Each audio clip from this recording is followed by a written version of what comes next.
आप सब खैरियत से होंगे। देसी कुकिंग विद आसमा में आपका खुशामदीद। और आज मैं आपके लिए लेकर आई हूँ मज़ेदार यम्मी यम्मी सी और नरम और मुलायम अरवी की रेसिपी, जो कि मेरे बच्चों को बहुत ही पसंद है। तो मैं आपसे भी शेयर करूँगी इसका रेसिपी। तो जो मेरे चैनल पर नए हैं, सबसे पहले वो मेरा चैनल सब्सक्राइब कर लें, बेल आइकन को प्रेस कर दें, ताकि मेरी नई आने वाली वीडियो के नोटिफिकेशन आपको बआसानी मिल सकें।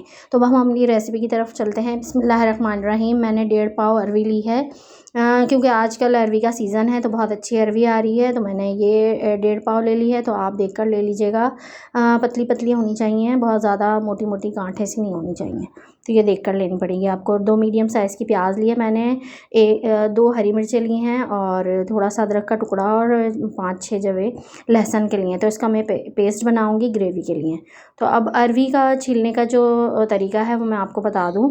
उससे आपके हाथों में बिल्कुल भी मिर्चें या जलन या खुजली ख़ारिश कुछ भी नहीं होगा।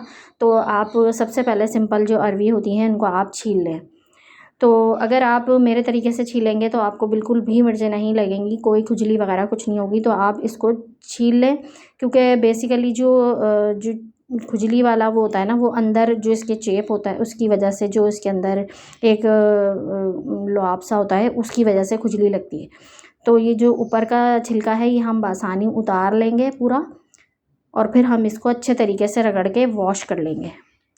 फिर मैं आगे का आपको बताऊंगी कि आपको क्या करना है। तो ये मैंने तमाम अरवियों को इसी तरीके से आराम से छील लिया है।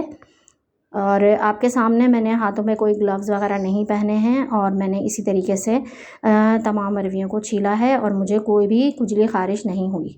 तो आप देख सकते हैं मैं किस तरीके से ये काम कर रही हूँ।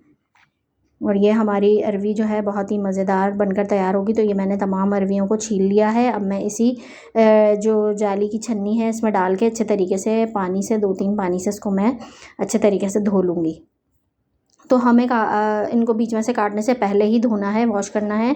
काटने के बाद बिल्कुल नहीं धोना है। काटने के बाद इसके अंदर से जो निकलता है चेप सा, वो खुजली करता है। तो अब मैंने काटा भी इस तरीके से है, देखें आप। ये मैंने पकड़ा है और छुरी से मैंने काटा है। मेरी उंगली बिल्कुल भी अंदर वाले जो इसका वो है उससे टच नहीं हुई है, मैं साइडों में से ही पकड़ रही हूँ।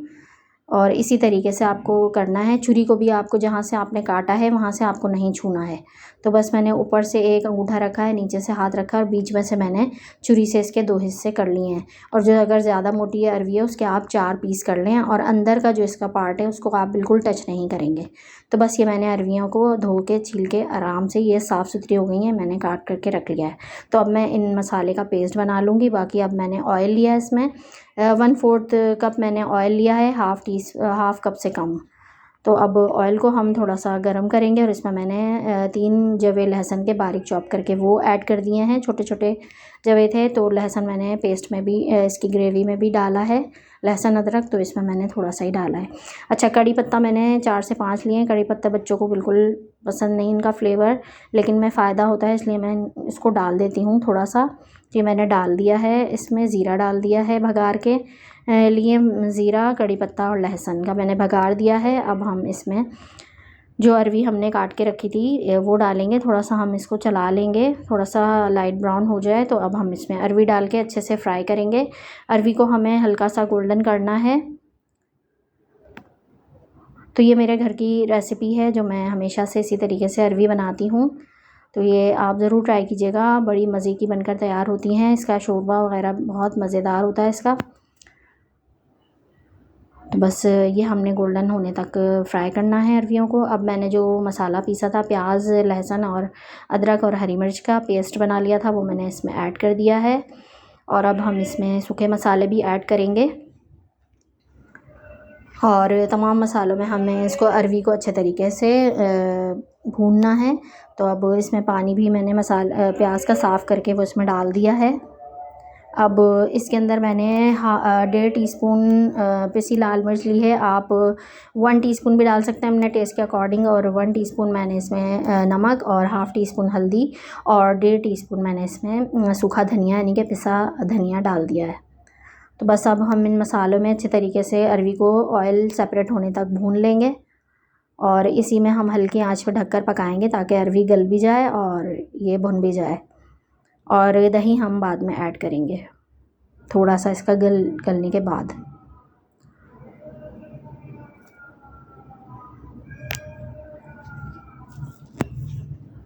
तो ये हमारा अभी पक रहा है अरवी का सारा ग्रेवी हमारी दानेदार जब तक नहीं हो जाती जब तक हमें इसको कुक करना है ढककर।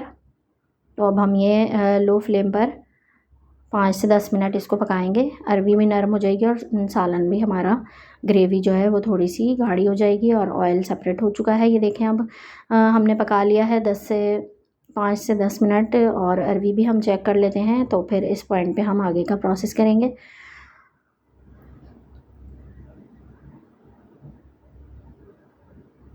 ये मसाला हमारा बहुत अच्छा सा भुन गया है। तो मिर्ची और नमक आप ज़रूर पकते वक्त तो मत चेक कीजिएगा, इसमें अरवी में थोड़ा खुजली ख़ारिश हो जाती है। तो इसको आप बस 1 टीस्पून मैंने डाला था इसमें, तो वो बिल्कुल परफेक्ट रहा था। और अब हम चेक कर लेते हैं इस पॉइंट पर अरवी को। तो ये बहुत अच्छी सी नरम सी हो गई हैं। बाज़ अरवियाँ ऐसी होती हैं कि वो गलती कम है और बाज़ बिल्कुल आराम से गल जाती हैं। तो ये हमारी बिल्कुल गल चुकी है, बहुत ज़्यादा नहीं गली है, अभी थोड़ा बाकी है कसर। तो हम दही डालेंगे, पानी डालेंगे तो इसमें थोड़ा सा और पक जाएगा। तो दही मैंने 4 टेबल स्पून अच्छे तरीके से बीट करके डाल दिया है ताकि इसके अंदर कोई दाना वगैरह ना हो। तो फ्लेम को हम बिल्कुल लो कर देते हैं दही को ऐड करते वक्त। और हमने पानी भी डाल दिया थोड़ा सा प्याला साफ़ करके दही का। तो 4 टेबल स्पून इनफ है, इसके अंदर बहुत ज़्यादा नहीं जाएगा, बस इतना ही जाएगा। 1.5 पाव अरवियाँ हैं और अगर आप ज़्यादा बनाएंगे तो उसके हिसाब से फिर आप ज़्यादा दही ले सकते हैं। तो बस अब दही को भी हमने मसालों के साथ भून लिया है दही को अच्छे तरीके से। और अब इसको हम ऑयल सेपरेट होने तक पकाएंगे, जब तक अरवी भी अगर कहीं से रह गई है कोई गलने से तो वो भी गल जाएगी। तो बस हम इसको ढककर ऑयल सेपरेट होने तक पकाएंगे। पानी हमने बिल्कुल 1/2 कप के करीब इतना ही डाला था दही के साथ। तो बस अब ये हमारा दही इसका हो चुका है, ऑयल अलग हुआ है, दही भुन गया है मसालों के साथ। तो आप ग्रेवी आप अपने हिसाब से रखना चाहें तो आप गाढ़ी और पतली जो भी आपको जैसा शोरबा चाहिए वो आप रख सकते हैं। मैंने इसमें 1/2 कप के करीब और पानी ऐड किया है क्योंकि ये सालन शोरबे वाला अच्छा लगता है। तो इसमें बहुत ज़्यादा हमें थिक भी नहीं रखना है और बहुत ज़्यादा बिल्कुल ही पतला सा बिल्कुल नहीं रखना है। तो अब मैंने इसमें हरा धनिया, गरम मसाला 1/2 टीस्पून से थोड़ा कम और 2 हरी मिर्चें मैंने साबुत इसमें डाल दी हैं। और आप चाहें तो इसमें कसूरी मेथी भी ऐड कर सकते हैं, उसका भी बहुत अच्छा फ्लेवर आता है। लेकिन अभी मैं इस पॉइंट पे कसूरी मेथी ऐड नहीं कर रही हूँ। तो अब हमारा सालन बिल्कुल बनकर तैयार है अरवी का। तो आप देख भी सकते हैं कि ये देखने में भी बहुत ही हमारा लजीज़ और मज़ेदार लग रहा है। और इसकी ग्रेवी भी बहुत टेस्टी बनकर तैयार होती है अरवी की। और ये मेरे बच्चों को बहुत ज़्यादा पसंद है, बल्कि ये मेरी पूरी फैमिली को बहुत पसंद है। तो ये मैं अक्सर जब अरवियाँ अच्छी आ रही होती हैं तो मैं ये बना ही लेती हूँ थोड़े थोड़े टाइम के बाद।